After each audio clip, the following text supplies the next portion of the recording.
अस्सलाम वालेकुम। आखिर कब तक हम अपने हीरोज़ को क्रिटिसाइज़ करते रहेंगे? हम एक ऐसी कौम से ताल्लुक़ रखते हैं जो हमेशा काम करने वालों को काम करने से रोकती आई और उनके काम में कीड़े निकालती आई। आज ये फिर एक मरतबा बारिश देख लें तेज़ी से हो रही है, और ये बारिश उतनी तेज़ी से नहीं हो रही जितनी तेज़ी से हम अपने मौसमों पर तनकीद कर रहे हैं। आज मैं आपको एक वाक़या सुनाता हूँ जो मेरे साथ कभी बचपन में पेश आया था। काम करने वालों को सज़ा किस तरह दी जाती है उसके बारे में। स्कूल में मैं तालिब इल्म था, तकरीबन 7वीं क्लास का ये वाक़या है। तो मेरे टीचर उन्होंने हमें काम दिया पूरी क्लास को, जी आप करके लाएँ। अब नेक्स्ट डे जब हम गए हैं तो वो काम टीचर ने ज़ाहिर है हमसे तलब किया कि भाई आपने जिसने जिसने काम नहीं किया वो बताए।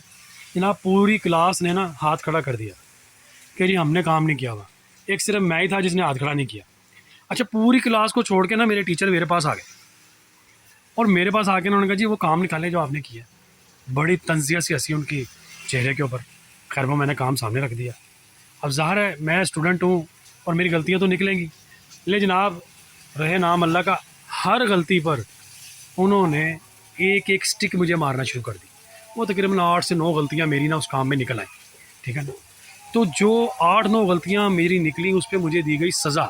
अब जो सिरे से काम करके नहीं लाए गए उनको उन्होंने बिल्कुल ही माफ़ कर दिया, कुछ कहा ही नहीं।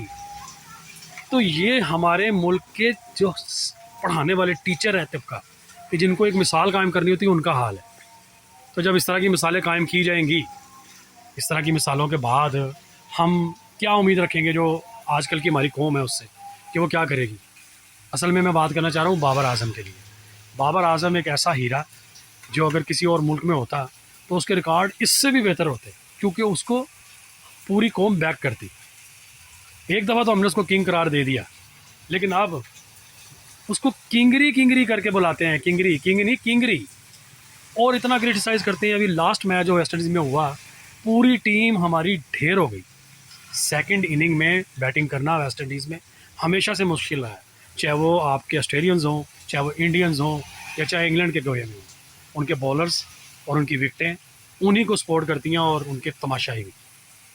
अब इतने मुश्किल हालात में उस बाबर आज़म ने एक बेहतरीन इनिंग्स खेल के दी, लेकिन हमारे नाक़दीन इतने नाक़िद हैं कि वो उसके ऊपर तनकीद ऐसे कर रहे हैं कि जैसे उसने कोई जुर्म कर दिया। अब वो बेचारा सोचता होगा कि यार इससे तो था कि जैसे सब आउट हुए 20-30 करके मैं भी आउट हो जाता ताकि एक ही लाइन में आ जाते। लेकिन चूँकि वो हीरो है और उसने अपने मुल्क को बचाने की कोशिश की, कप्तान भी था और उसने 50 भी की और टेल एंडर्स तक खेलता भी रहा, ठीक है ना। अब उसको कहा जा रहा है कि जी वो टेल एंडर्स को उसने खेलने का मौका क्यों दिया। तो भाई इससे पहले जो बड़े बैट्समैन थे, जिसमें आपके मामूल हक भी थे, जिसमें आपके शान और जिसमें आपके अपने जो कप्तान अभी थे वो भी, वो सब माना उनकी उंगली भी फ्रैक्चर हो गई थी, लेकिन सलीम मलिक का भी हाथ फ्रैक्चर हुआ था वेस्ट इंडीज़ के खिलाफ और उन्होंने एक अच्छी इनिंग्स खेली थी, स्पोर्टिंग इनिंग्स। तो वो चंद गेंदें खेलने के काबिल भी नहीं रह गए। इंजरी के अलावा चले जो और सही थे प्लेयर्स, उन्होंने भी चंद गेंदें नहीं खेली। तो जब आप पूरी टीम 50 पर ढेर हो जाएगी और एक ऐसा शख्स जिसने पूरी टीम से भी ज़्यादा स्कोर किया होगा उसको तनकीद का निशाना बनाएंगे, तो अगली दफ़ा आप किसी के हीरो होने की उम्मीद रखें ही ना। बिल्कुल ऐसे ही होता रहेगा जैसा अब हो रहा है। तो मेरे भाई, हम पाकिस्तानियों को अपना रवैया तब्दील करना होगा, अपने हीरोज़ को हीरो ही रहने दें, ना कि उनको तनकीद करके बिल्कुल ज़मीन पे गिरा दें। जो भी कोई शख्स काम करने की कोशिश करेगा उससे गलतियाँ तो ज़रूर होंगी। अगर उसने क्रिकेट खेली है और उसमें उससे चंद गलतियाँ हो गई हैं जो उनको सपोर्ट नहीं कर सका, यानी कि खुद ज़्यादा नहीं खेल सका और उनको कम यानी कि सामना करना पड़ा, ज़्यादा सामना करना पड़ गया टेल एंडर्स को, तो सर ये तो क्रिकेट का हिस्सा है। अगर आप गौर करें तो उन्होंने जान के एक चौका भी करवा दिया उसको पैर मार के, जिसमें हमें 5 रन दिए गए। तो जब इस तरह की चालाकियाँ चल रही होती हैं तो उसमें हमारे हीरोज़ अपना किरदार कितना कि निभा सकते हैं, जितना भी वो निभा सकते हैं वो निभाने की कोशिश करते हैं। लेकिन बाकी टीम उसको भी चाहिए ना कि वो कुछ हमारे उस हीरो का साथ देती। अगर एक भी 50 और मार दी जाती तो इसका रिज़ल्ट कुछ और होता और आज पाकिस्तान इज़्ज़त से खड़ा होता और बहुत तारीफ़ें हो रही होती। अभी पिछले दिनों में बांग्लादेश भी हमें शिकस्त दे के गया, और बल्कि शिकस्त फाश दे के गया, जो हमने कभी सोची भी नहीं थी, ख्वाब में भी नहीं सोची थी। तो उस वक्त क्या बाबर आज़म का कसूर था? वो तो आपकी टीम में थे भी नहीं। और अभी अगर उनको आपने ज़िम्मेदारी दिया है तो ज़रा उनको सपोर्ट रखें, इंशाल्लाह वो बहुत बेहतरीन प्लेयर है।